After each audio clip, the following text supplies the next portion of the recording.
like, this plant can shift consciousness and no one's talking about it. And I'm like, if you want to change the world, like, that's what's going to change the world, is shifting consciousness and shifting the consumer mindset so they're not even buying from corporations. Like, don't try to push out the corporations, change consumerism so people are using their money in a different way and the corporation is just going to follow. Welcome to Higher Spirits, a podcast of elevated cannabis conversations with me, your host, Lexi Kafkis. Here we explore the powerful intersections of cannabis, spirituality, and mindfulness to better understand how to cultivate a conscious relationship with this plant. We journey with thought leaders and experts who bring a unique perspective on how cannabis connects us deeper to ourselves, our history, and the planet.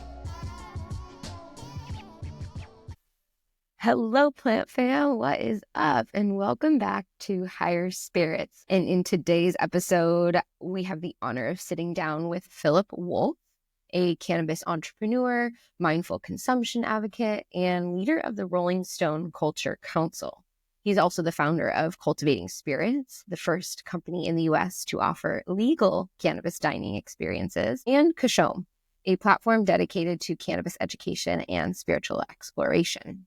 So Philip has spent the past 15 years pioneering in the legal industry, helping people deepen their relationship with cannabis through his many companies and roles. I first met Philip years ago through the Sun Grown community and the Sun and Earth organization out in California. So, of course, we discuss why Philip chooses sun-grown cannabis and how he believes it carries a more harmonious energy for spiritual practices. Because when plants are grown under the sun, in the natural soil, and absorb more of Earth's life force energy, it can be felt when we consume the plant. It's as simple as that. And if you've listened to any of my previous episodes, you know that this is something I also deeply care about and agree with. For Philip, it's about alignment with nature's rhythms. And I was so happy when he talked about the importance of restoring our soil, which is the basis of all life on Earth and the start, therefore, of every spiritual path. He emphasized the importance of a regenerative mindset and practices to ensure that our spiritual paths and practices don't just become these selfish, egoic pursuits focused on the self. We need to bring it back to the earth, back to the soil, which is one of the best parts of the conversation. And another thing that really stood out to me in our discussion was how his career in the cannabis industry paralleled his personal spiritual development. Philip shares how his own career took a more spiritual turn when he transitioned from working in cultivation or growing the plant to guiding people through more mindful consumption experiences with his company, Cultivating Spirits. And it was through witnessing how the plant could expand awareness and open hearts amongst people in groups that he realized cannabis could be a catalyst for greater collective change. We also got into a really important conversation around decolonizing the mind, especially when it comes to cannabis. Philip emphasized the importance of understanding this plant's deep history and honoring its roots in Indigenous traditions and communities. So there's been so much erasure and commodification in the modern cannabis industry, and recognizing the cannabis as a sacred master plant is part of reclaiming that reverence. So we talked about what it means for a plant to be considered a master plant, which is really just a plant that you can learn from, which is those powerful plant teachers in nature that guide us towards deeper self-awareness and spiritual evolution. We often hear this term used in the psychedelic or entheogen space, but cannabis absolutely deserves this title as well. So this conversation is such a beautiful reminder that cannabis isn't just about getting high or recreational use. It can be a profound ally in personal and collective healing when approached with intention. So if you want to learn more about Philip's work, his dinners, all the education that he shares, and his approach to mindful consumption, check out all the links in the show notes. And next time that you go to light up or consume, think about the deep lineage and history of the plant that you're holding and all the lives that it's touched, all the paths that it's had to take to get to you, and all of the wisdom that it carries. So without further ado, let's jump into our conversation with Philip Wolf and let's get higher. Hello. Hi, Philip. Hi, how are we doing? We're doing so good. sitting in the sunshine, really excited for our conversation today. We originally connected through the Sun and Earth team years ago, and our conversation really stays in my mind because the work that you're doing with this plant is so aligned with what I imagine or what I hope for so many people to do with this plant. And I would really call you really like a pioneer in the cannabis space. I mean, you blend plant medicine and ritual with like hospitality and kind of like we were talking about before, like bringing it to these non-plant medicine communities. And you do this through Cultivating Spirits, which is your cannabis hospitality platform. And then tell me how to say this. CashoM. Yes, which I'm really excited to chat with you about, which is your platform dedicated to cannabis education and spiritual exploration. And then you're also a member of the Rolling Stone Culture Council. Yeah, I'm actually the leader of the Cannabis and Psychedelic group for Rolling Stone Culture Council. Very, very cool. So you are sharing information and knowledge and expertise on how cannabis and other psychedelics can expand consciousness and foster connections with community through these super mainstream platforms, which is really awesome. So yeah, I'm excited to chat with you on the intelligence of this plant. I know you talk about it as a master plant, so I'm really excited to touch on that, the power of ritual in general, and then how we can use it as, you know, as a tool, not just for recreation and not just to have a good time, but really for a more expansive and feminized consciousness. So I'm so excited to have you. Thank you, thank you, thank you. Yes, I'm excited to be here today, and it's just been so wonderful to see how much you've blossomed in this industry since I first met you. I think that was pretty much 3 years ago when we were in Ojai for it was the opening of the first Sun and Earth certified dispensary. Yes. Chesapeake Creek out there. And then Tina Gordon brought us together ultimately with David Bronner, and we all got to go out to dinner that night. And I know Tina is just such a dear mentor of yours and, a big ally of yours. And so, that was really, That's cute. Just like that little, if those are watching on video, I don't know, some emoji just popped up randomly. As we talked about Tina Gordon with the heart, but and I love how you guys talk about, cannabis feminizing the consciousness of the world, which I want to get into a little bit later. But I've noticed you two having that conversation in the past, which I think is a beautiful way to frame it. And thank you so much for the wonderful introduction.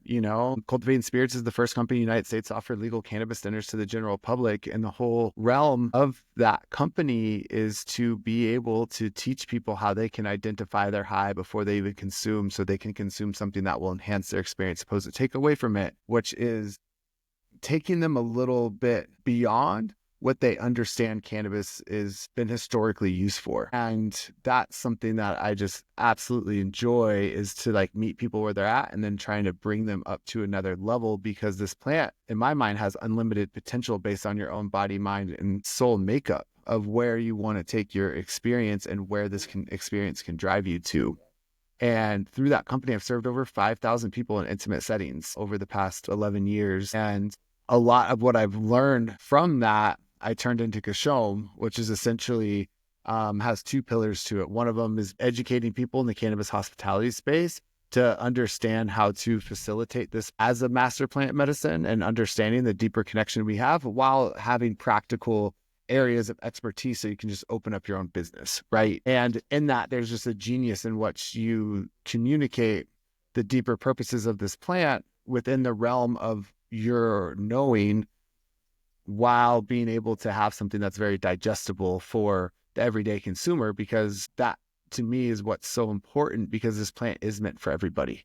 And so to segment it out, where someone who just has a relationship with this plant where they consume once a month or something, or twice a month, where it's inaccessible from them a knowledge standpoint, I think it doesn't do the plant justice in this time that we're in right now, and what this plant is spreading. And I think this plant wants to be known for its highest expression in the world. And so So, taking that and putting it into a hospitality certification aspect of it is really important. But at the same time, I'm putting all of the information for free on my Substack. And when I say all the information for free, I essentially wrote what was going to be a cannabis sommelier textbook 6 years ago. It's like 220 pages, and it didn't want to be known as like a cannabis sommelier because what we do is so much more beyond than what sommeliers do with just the terroir and understanding some of the finer elements of wine, because we're really can use this mindset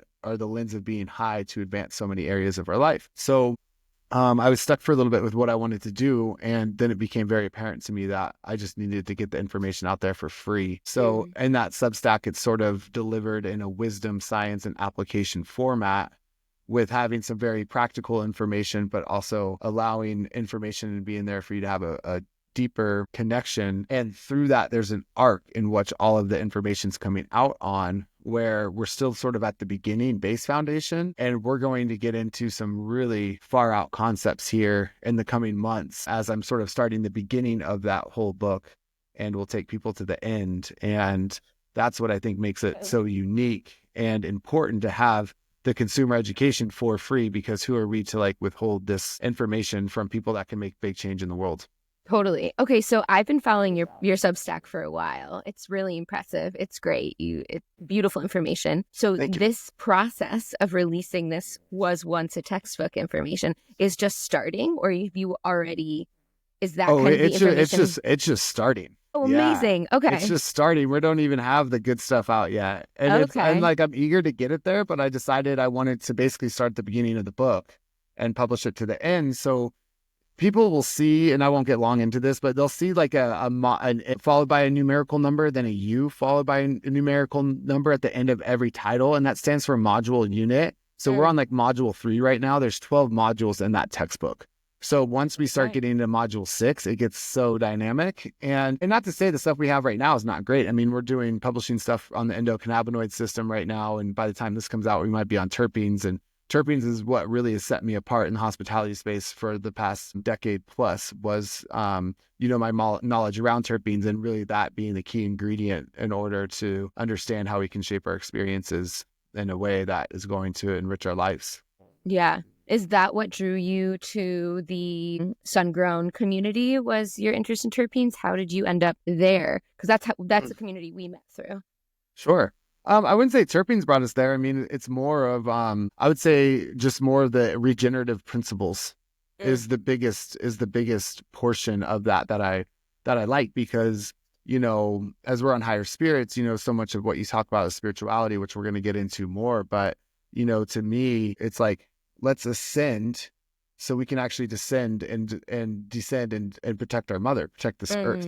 And so to be connected to the land within a spiritual context is the most important part of the spiritual journey, in my opinion, because if we don't do that, then we're actually going to get lost in fantasy or self-pleasure or ways in which it's just like we're seeking spirituality for self-gratification and not something bigger. So the regenerative principles ultimately for sun-grown cannabis is what really, wanted me to deepen with them from the beginning. And when I say beginning, whenever my journey sort of taking me into that understanding of like, we need to build from the soils and rebuild the soils, because that is going to rebuild all life on earth, and we need to have healthy soils.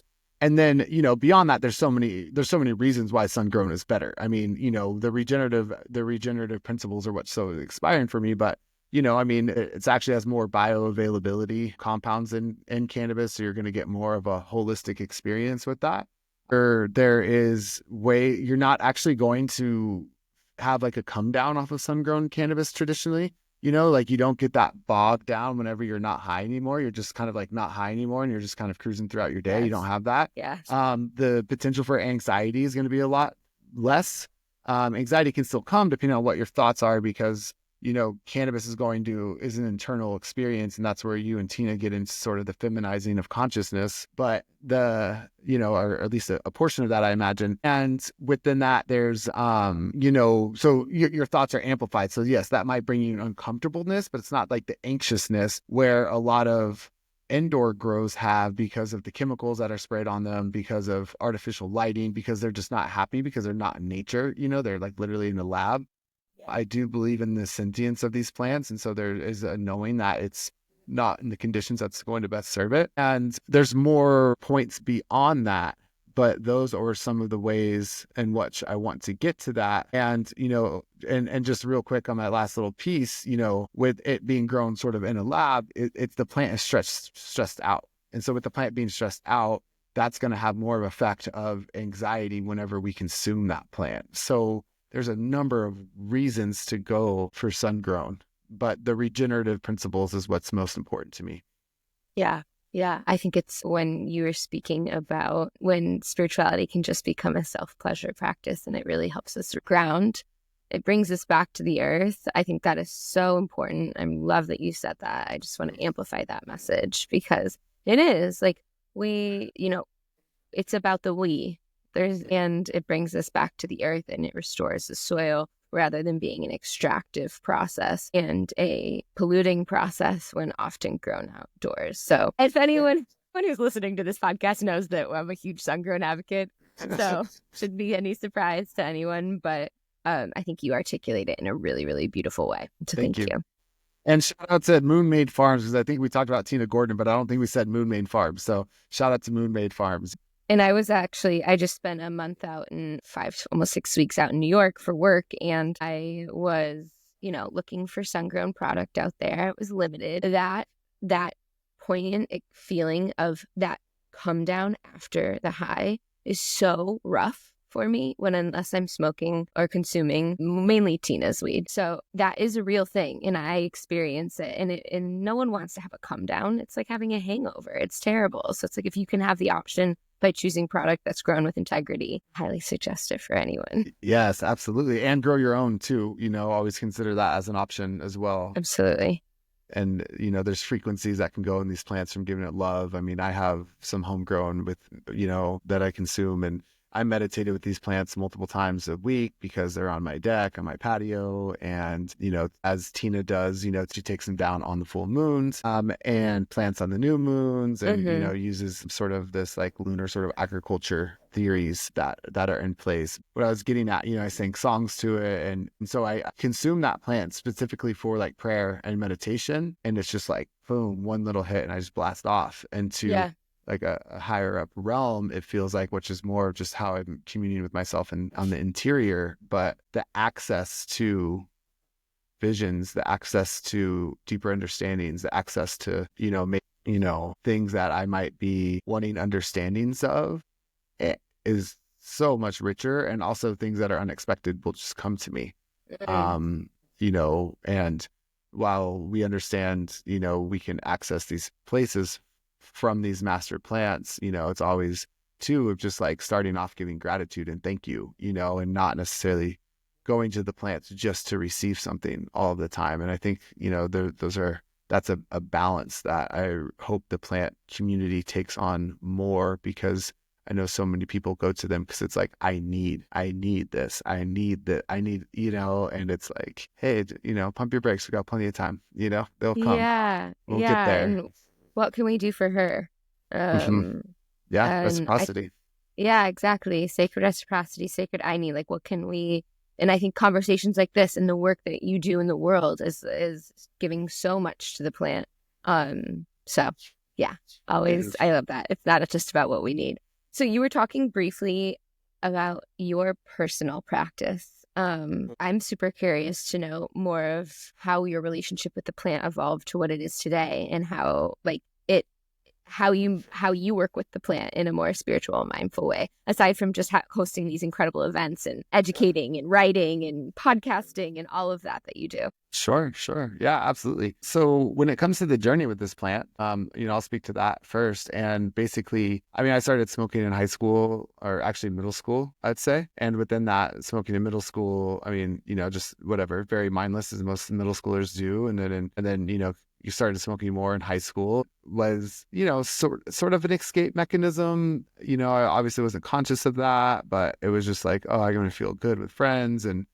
But I think as I look back, there's a way in which we have shame around cannabis for that, but it's actually was very beneficial for me because I might have turned to something else actually that would have been more destructive to sort of like calm my experience, if you will, at that time. And so I think there was a purpose in that. And I hit the lowest point of my life when I was 23 years old and almost took my life actually. And by the grace of God, I had a really big experience, which opened me up to something a lot more than this like looping that I was in my mind at that time. And my heart was able to open a little bit. And right when that happened, I got introduced to the cannabis industry. They were changing the laws in Colorado in 2009 and to make for a booming medical market or like I got in a conversation in June and they were looking for someone to partner up with to open a dispensary. And we opened a medical dispensary for $15,000. And so it was under the caregivership models back then. And then it was like wild, wild west. I mean, we were rolling around with backpacks into dispensaries and cash, and we didn't know what was legal or wasn't legal, and it was this whole process. But then I shortly realized that it was the importance of actually working with the importance of cultivation. And so that fall, I moved up to the mountains of Breckenridge, Colorado, and I started cultivating. And when I started cultivating, I became really good with the plant, totally changed my relationship. And that's where it started for me, is really working with the plant and gaining a relationship with that plant. And then from that, I started having a deeper calling to understand the plant.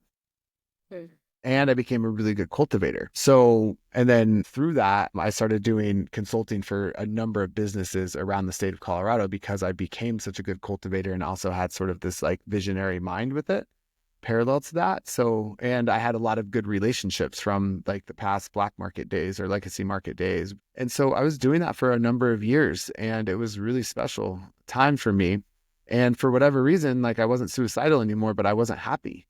And I was just like, why am I not happy?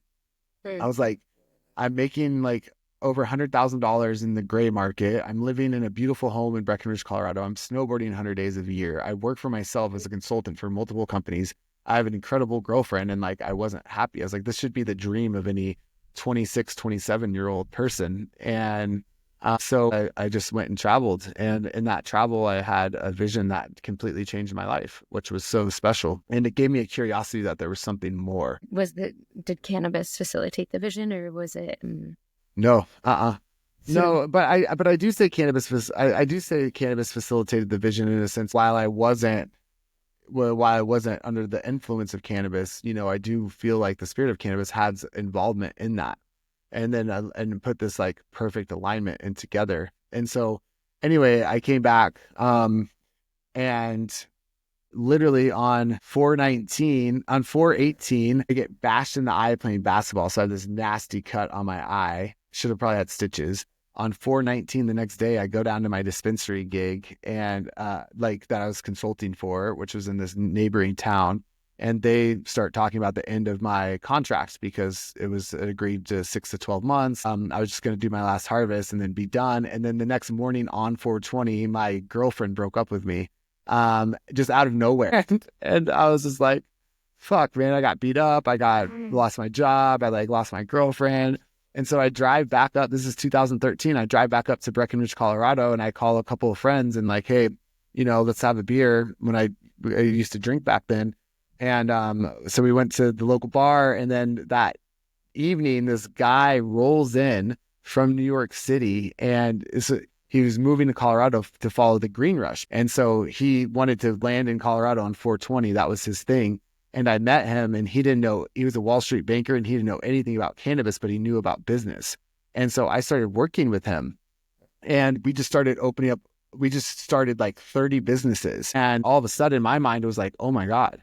Like, look at what's coming with legal cannabis. And I felt so blessed. And he brought this entrepreneurial mindset to the place. And it was incredible for me. And one of the things I really took to was a tourism company that we were investing into and that we were looking at. And then fast forward to December of 2023, I started a clinic in Haiti. I was the founding president of this micro-philanthropic organization. It's still operating today. And I met a woman down there, and she was from Spain, and she invited me to go out to Spain for Christmas that year.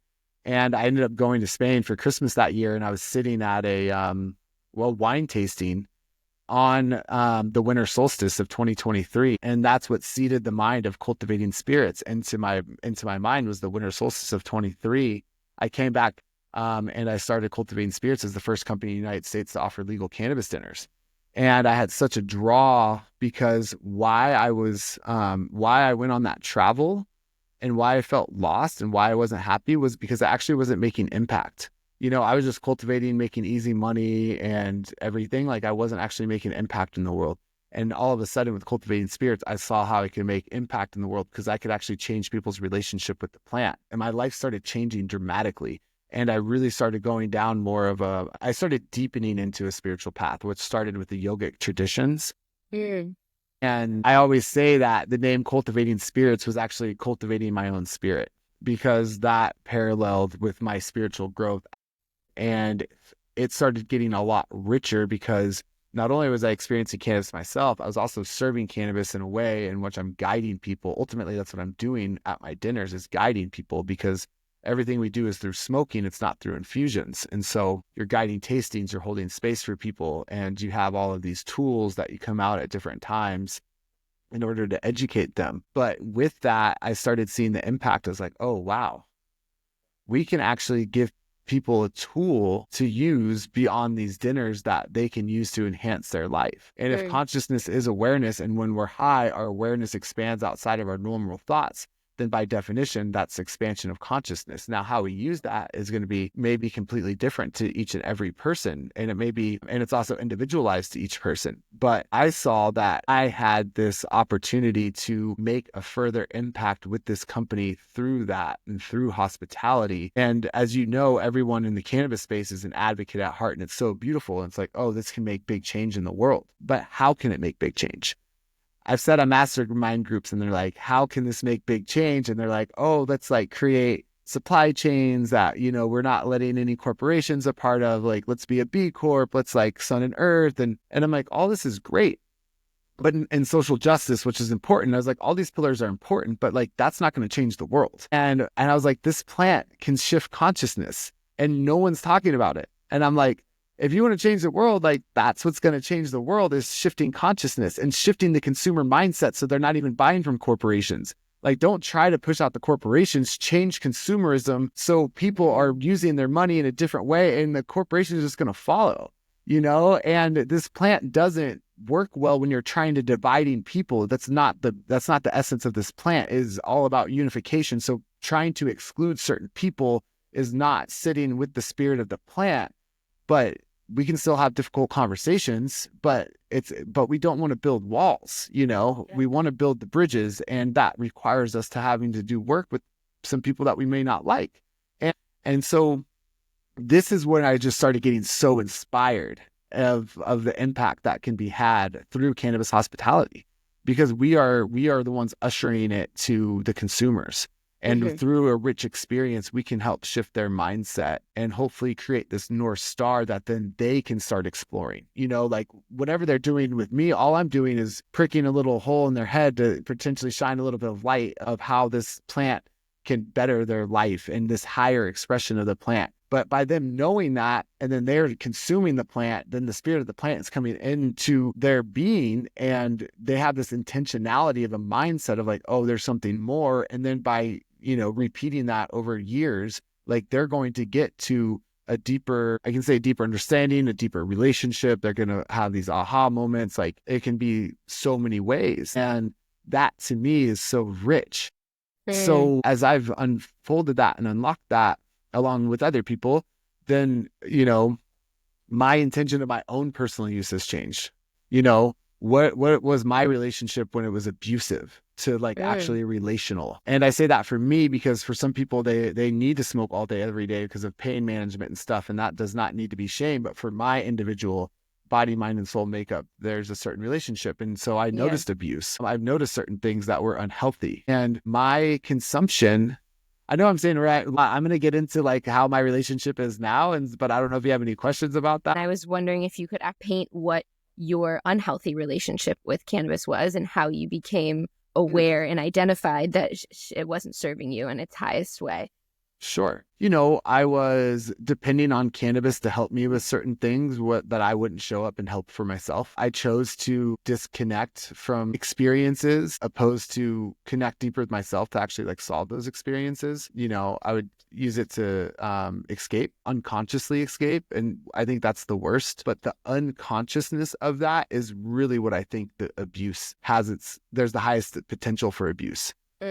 It's like if you come home every day and you're smoking a joint on the couch and the next thing you know, you're sitting there 3 hours later, it's like, oh shit, where did the time go? And you're doing that all the time. Like to me, that's abuse if you're not sort of treating a certain ailment, because cannabis gets you in this trance state. So you're almost like unconsciously going into a trance state that is not actually benefiting your life. And so I think that can be abuse. I think the latter point was like, how did I recognize that, or how did I like how did you recognize it in your own life, and then how did you transform it, and what does it look like now? Like what does your healthy relationship look like with cannabis now, and how you use it, how it facilitates a spiritual practice if you have any? Sure. Yeah, I mean, I think how I recognized it was that I actually started being fearful of seeing the problems in my life. Like, I think that's what it took for me. Like I block things off or push things away. And so I think once I stopped doing that and was like really like ready to face things, and to like acknowledge and be like, oh, wow, that's not good, Philip. Oh, wow, that's not healthy, Philip. Then that like allowed me to understand in deeper ways. And that's it's a hard experience, but it's such a worthy experience to go into those parts of yourself. And with my cannabis now, like I think our relationship changes over time. Like it should never be the same, year in and year out. Yeah. I don't want to say what the cycles are, but I have different cycling of cannabis. Up until maybe 6 months ago, like the 2 years-ish, 3 years before that, it was utilizing cannabis for prayer and meditation pretty much nightly. And then I would almost get myself into like a little 20 or 30 minute, almost like journeying practice. And as you would with a psychedelic, or what I prefer, theogen, when it comes to titles. And now it's still more of I would say it's even more in a deeper ceremonial way, where I don't consume every day. I love to consume for dance, for example, and like have there's ecstatic dance here in Boulder, Colorado. Take it into those spaces, to sit on my altar and commune with this plant is the main way. While every once in a while, it's like, I need a little bit for sleep because I'm not sleeping well. Or it's like, I actually need to disconnect, and so I will go to it consciously to purposefully do that. Yeah. Yeah. It's like, I think, there's nothing wrong with it. It's an amazing tool for doing all of those things. The important thing is having like you said, being cognizant and being aware of why you're using it. It's like, I'll say to people I work with, I'm like, it's okay if you want to just smoke weed and go to the movies and giggle. Just be aware that that's what you want to use it for. Totally. Absolutely. Like even in a hospitality space, like it's a heart opening medicine. It can allow you to connect with people better if it's in the right conditions, like if you're trying to approach people who you don't know and you didn't smoke with them, then it's a little awkward. But if you're like smoking with people, then like it opens up your heart and you can connect deeply with people, and it's really beautiful and really rich. It's just taking that intentionality into that sort of setting. And that was a big portion of my life, then. And, now I find myself in spaces where people don't consume as much. It's actually really interesting. It's like I feel like Boulder's full of like cannabis recovery. I don't want to say addicts per se, but like they had a bad relationship and they're like, oh my God, cannabis was like, oh, that was terrible for me, da da da da. And I'm like, it's not cannabis. I was like, you were abusing cannabis and now you can't go back to it. And so I'm actually like reviving people's relationship with the plant in Boulder, Colorado, who would consider themselves of like the spiritual community. And it's really fascinating. They're having profound experiences. It's coming back to her, in a very mindful way. Yeah, that is one of my favorite conversations to have. Good. And I do feel like a lot of people abuse the plant at a young age because they don't have a mindful perception on really anything. So it's nothing against the people. And then they enter an abusive relationship, like you said, but it's not the plant, it's the way that they're using it. So how then, especially the spiritual community, how do you come back to it and use it in a totally different way? And it's like meeting a whole new friend, a whole new plant. And I too have seen that. that birth of a new relationship. And it's so exciting. Totally. Yeah, it is really exciting because now they're like, because it gives them an opportunity to actually like gain insight into parts of their life through this lens of being high that they just weren't able to access before. Yeah. You know? Yeah. And so that's something that's important. And like destigmatizing being high, like, yes, it gives you a different lens on life and you're seeing things different. Like that should be shamed at all.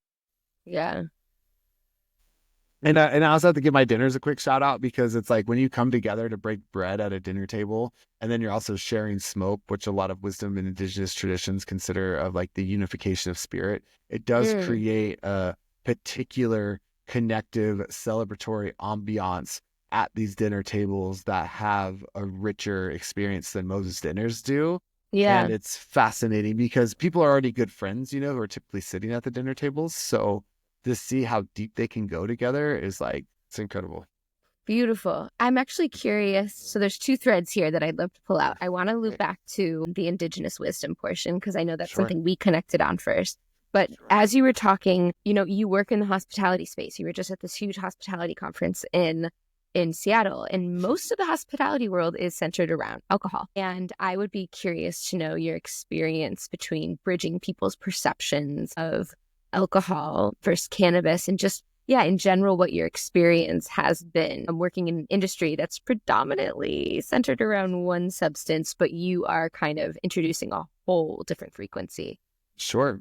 Yeah. I mean, you know, it's important for me to be in those rooms with quote unquote traditional hospitality experts or who are investing their careers into those spaces because it's important to sort of normalize cannabis in a way in which it's just a part of all of these things. And so I really pride myself of going into those arenas and, you know, you're always met with a side eye. You're like, you know, it's not necessarily like this like warm and welcome, like, yeah, he's here. You know, like some people are stoked and some people are like, who the fuck is this guy? Yeah. And so there's a particular way in which I need to hold myself in those spaces. And so with that, you know, when it gets into the alcohol sort of cannabis debate, I actually don't shame alcohol in front of these people, like, because I think that's, again, it's creating those walls and those barriers that I spoke about earlier when we were talking about who you support in the industry. The explanation of this sort of, and I say this non-gender based, but this feminine feeling opposed to this masculine feeling. And so alcohol is going to have a masculine effect to people where cannabis is going to have a feminine effect to people. And so with that, I think there's a whole realm of adaptable concepts that you can build around cannabis as long as cannabis isn't the primary component of what you're trying to do. No one's going to go to an event because they're going to smoke a joint. People are going to go to an event for something else. And then because then they can consume cannabis, then it's just a part of that. So I really explained to that. And I'm really, there's so many things that you can build. Like, it was so funny. It was like, when I was speaking in Seattle at the National Association of Catering Events last week, I was like, I had people pop up. I was like, tell me your event concept and I'll tell you how cannabis can be incorporated. And one person's like a funeral. And I was like, yeah, have an area for a grief circle, you know, and communicate with the plants because it allows people to process in a deep way. And so there's so many ways in which cannabis can come into the event. So part of this is having to broaden people's concepts around events.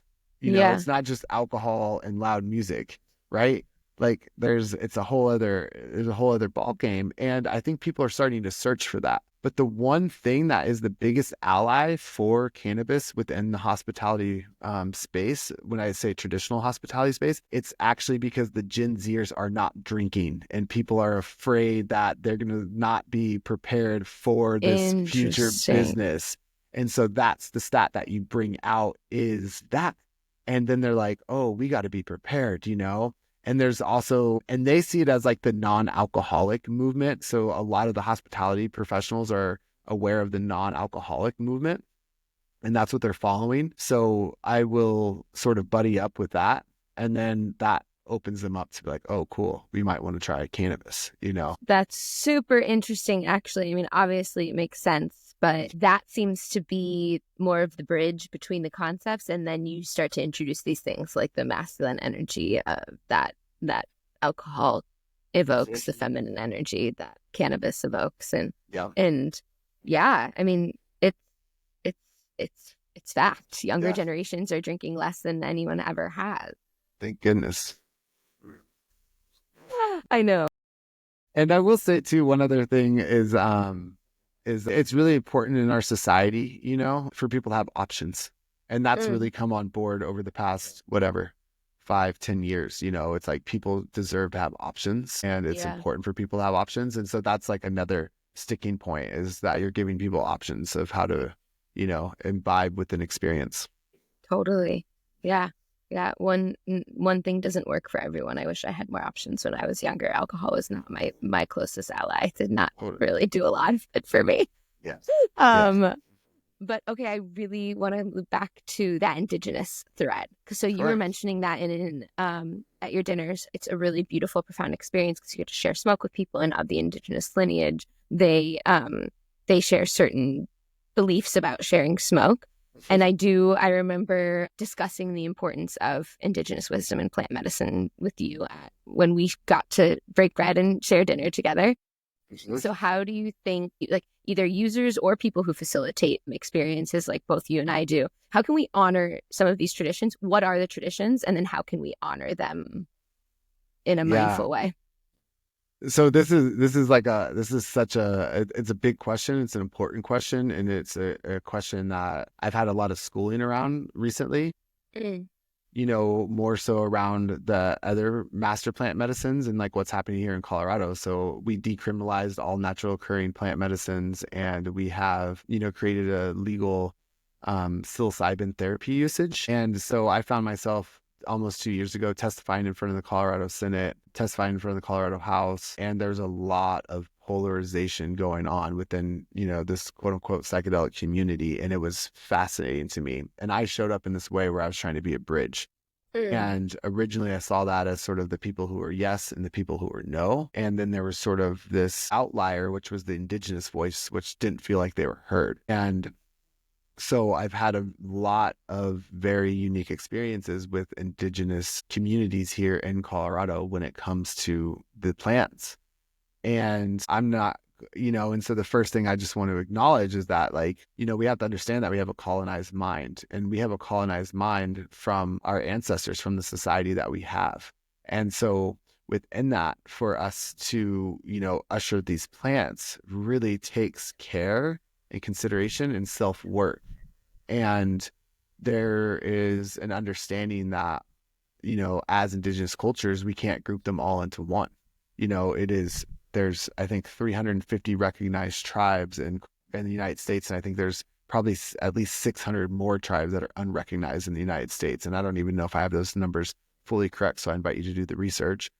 You know, I stand on stolen land right now, of the Arapaho, the Southern Ute, and the Cheyenne, and other cultures who are going unnamed, you know, because a lot of them are unremembered, which is really sad. And also there's like ways in which I can do research even more to know those tribes who have tended these lands. And so I think at first thing is to come from this sort of acknowledgement, you know. And then when we're talking about Indigenous, you know, it's like, how can we create relationships with Indigenous people opposed to just, you know, taking knowledge without having a relationship with them, and then like using that knowledge outwardly, because that's when we get into exploitation and appropriation. But when it comes to these plants, these are actually relational to them. So are we seeing these plants as sentient beings where we have a relationship with them, or is it a commodity in our eyes, right?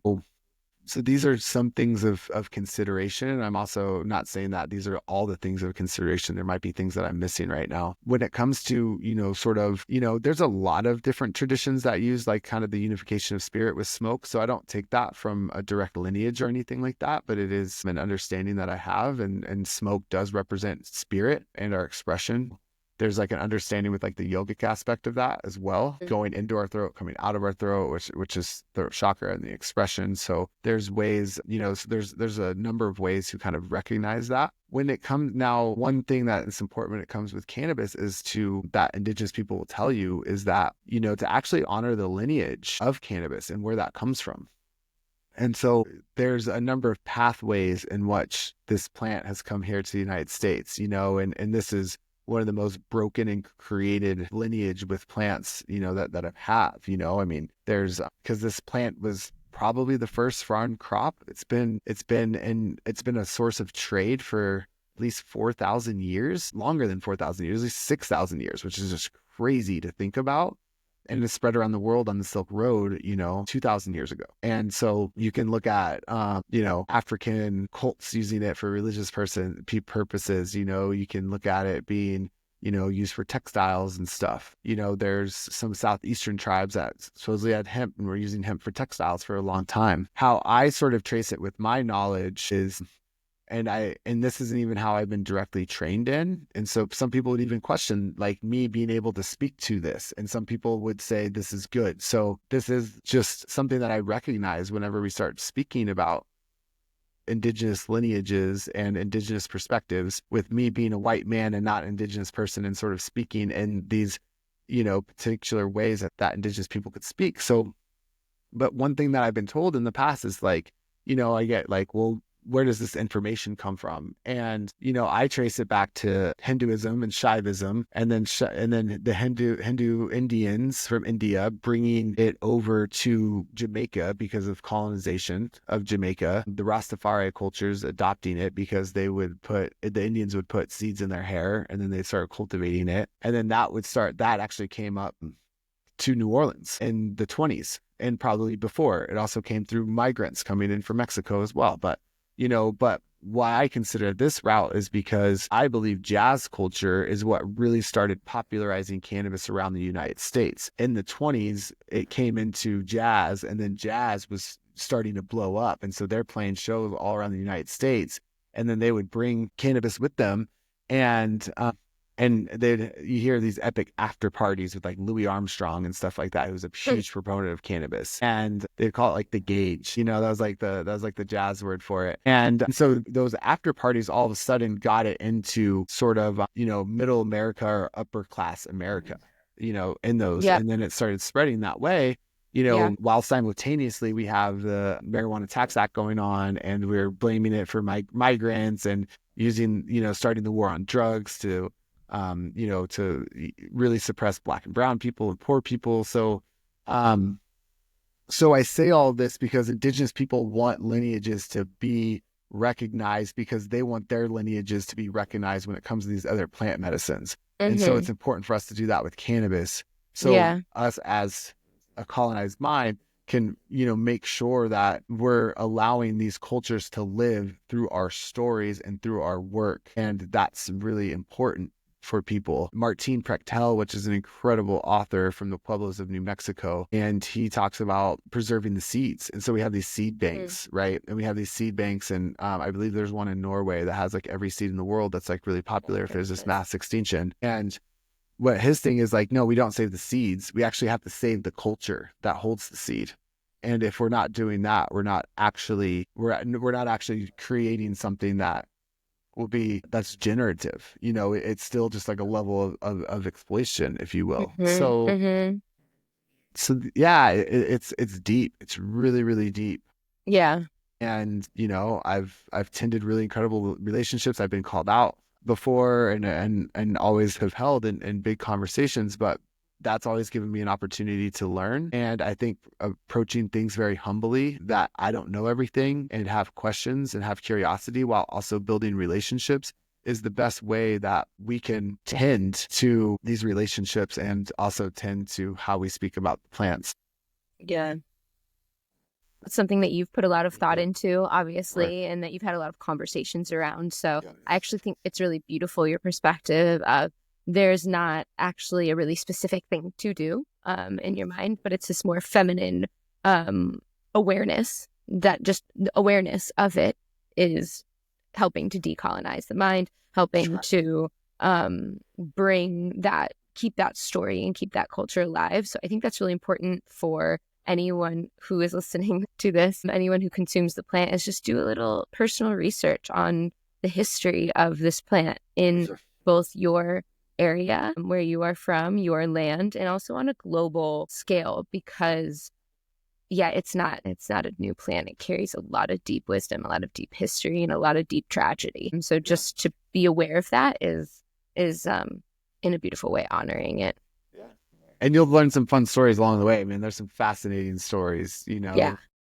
Like, Yeah, that's why we're doing this France being the podcast. first place to make cannabis illegal because all the soldiers were bringing it back from Egypt, and Napoleon found out about it and like created this whole thing.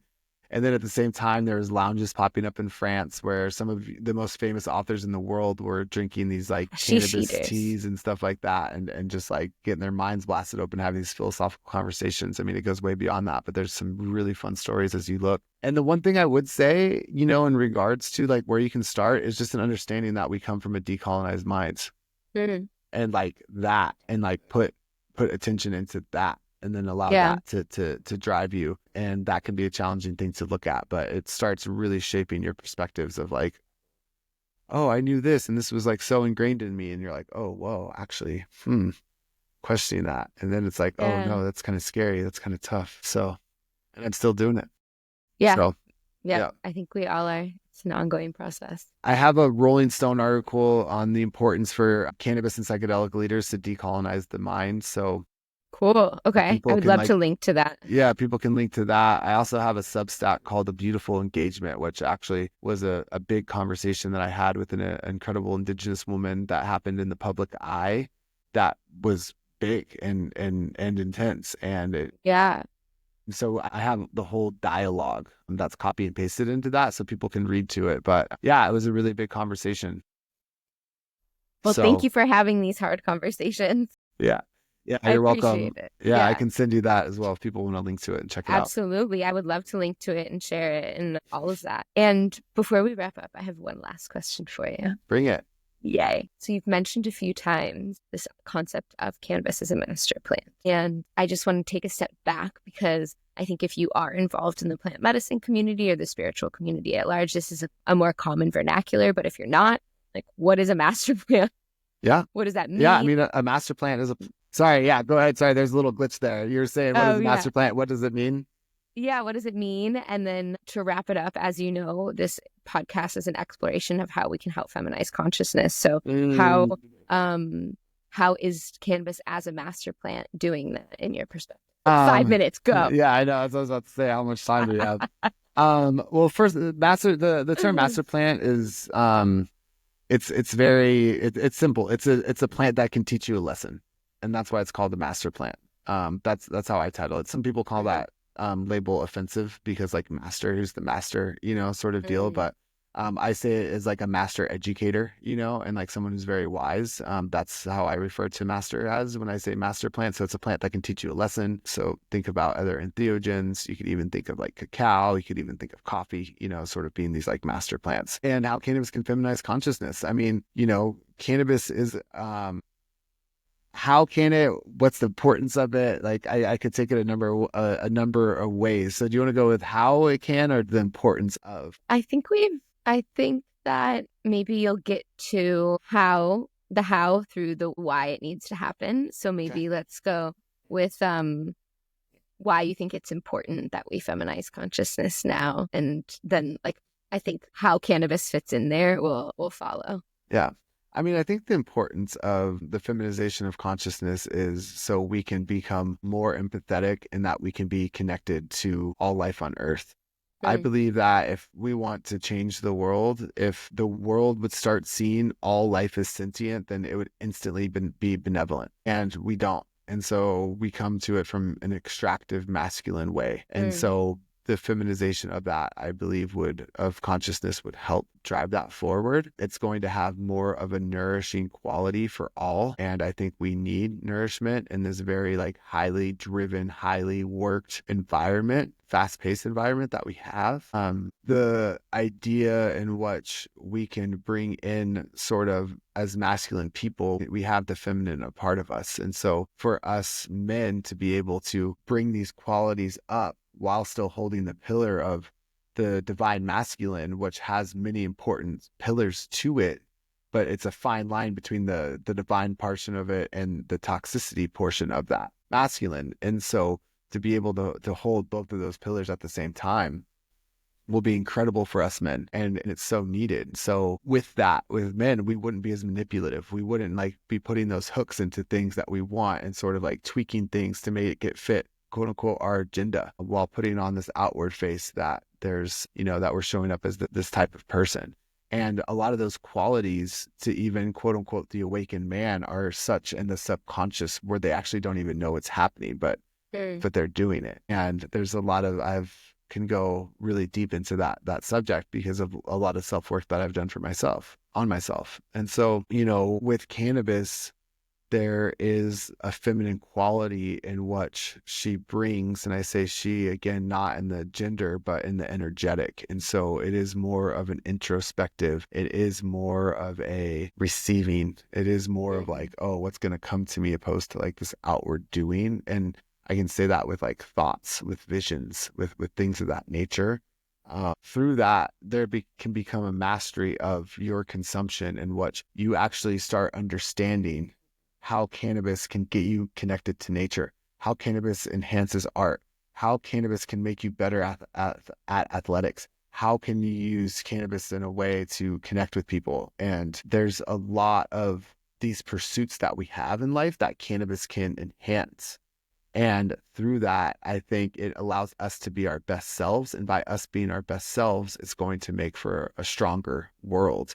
And this is what you're going to get so much out of the CashoM Substack over time, because we get into the why and how. People know that it makes it curative, but it's how does it do that? And this is in relationship so much to your own body, mind, and soul makeup. So why there is this how, it's still very relational to your own makeup. And so understanding your own makeup is more of a feminine lens to understand that. And so you're going to understand yourself better. And it's so rich, Lexi. Oh my God. It is so rich. And it's happening slowly, and I don't know if the seeds that some of us are planting right now, if we'll see that shade or not, but it's starting. And I think this is a way in which we can master our consumption with this plant that is going to enrich people's lives. And I don't see why people wouldn't want to have that type of knowledge, because it makes it so good. And we'll see how quick that happens. Yeah. How quick is the question. It's not a matter of if, it's a matter of when. It's happening. It is happening. But I'm excited for it to expand a little bit further into some of the systems of this crazy universe, this crazy planet. But yeah, that's really beautiful. And it felt really important to hear that from a masculine perspective. Because I know I've had a lot of beautiful women on this show talking about the importance of feminizing consciousness. But, as you said, it's just as, if not more important, for our masculine pillars in society, the men in society, to understand and do the work to bring that balance to themselves as well. So thank you for doing the work. I appreciate that, and helping other people realize the importance of doing it. Yeah. Thank you. Yeah. It's an honor. Amazing. Yeah. We're privileged to be speaking about this plant when people are still in jail. So, we need to show up. Yeah. Yeah. We need to show up. This is such a privilege to talk about it. Like you said, we're both sitting here on stolen land. I'm honoring the Chumash people of the land that I'm on. I'm honoring the lineage of the legacy market and all of the people whose lives who had to be sacrificed and destroyed so we could have the privilege to discuss this on the internet. And we are still fighting for the full expression and opportunity, as we are in a very, very censored state. So it's not an easy place to be, but it is so fulfilling and rewarding. Yeah, absolutely. Thank you for all the work that you do. Is there any parting words that you want to share? Any last messages? Definitely want to hear how people can join your dinners. And I will definitely link to the CashoM Substack, because there's a free 220-page textbook coming out, which is incredible. But yeah. I guess what's coming to me right now is the importance of honoring our privilege, and I love to understand that we are privileged, because it actually allows me to want to do better, because it feels like I've gotten a gift. And so with that gift, I want to give back. And so, given the masculine of wanting to go do so much, part of the understanding is actually like slow down and listen, and like how to do it in a way that's actually not extractive, or that it's not making it about yourself. And it's a way of stepping forward and something that like ultimately serves. And through that, it's a fine line, and it's so individualized. So my invitation is to use your privilege for good, but also at the same time, make sure you're moving at a pace in which you're able to listen to your own actions, that they're coming from a place of truth and not coming from a place of sort of contributing to the tribe to make yourself look good. And it's a fine line, but blessings to you all who are willing to walk that. Yeah. Yeah. Thank you. Thank you for walking it yourself. Thank you for your time. Keep going with Cultivating Spirits. I can't wait to join a dinner. Thank you for this platform. Thank you for giving me the opportunity to share my voice. Thank you for, your purpose of wanting to bring these conversations to the people. I'm so grateful for it. I had a lot of fun being on this podcast. So maybe you'll have me back on for a part 2 in a year or so, and we can see how this development's gone. Yeah, beautiful. Okay. Thank you, Philip. Thank you so much. Have a beautiful day. We'll chat soon. All right. Ciao. Bye. Don't forget to subscribe to support this plant-powered exploration. And if you have any questions, are curious, or have ideas for collaborations, give me a follow on Instagram at @Lexi. I also want to remind you that we're not making any medical recommendations or claims on this podcast. And if you do choose to explore cannabis, please do so mindfully. And until next time, keep the vibe high, friends.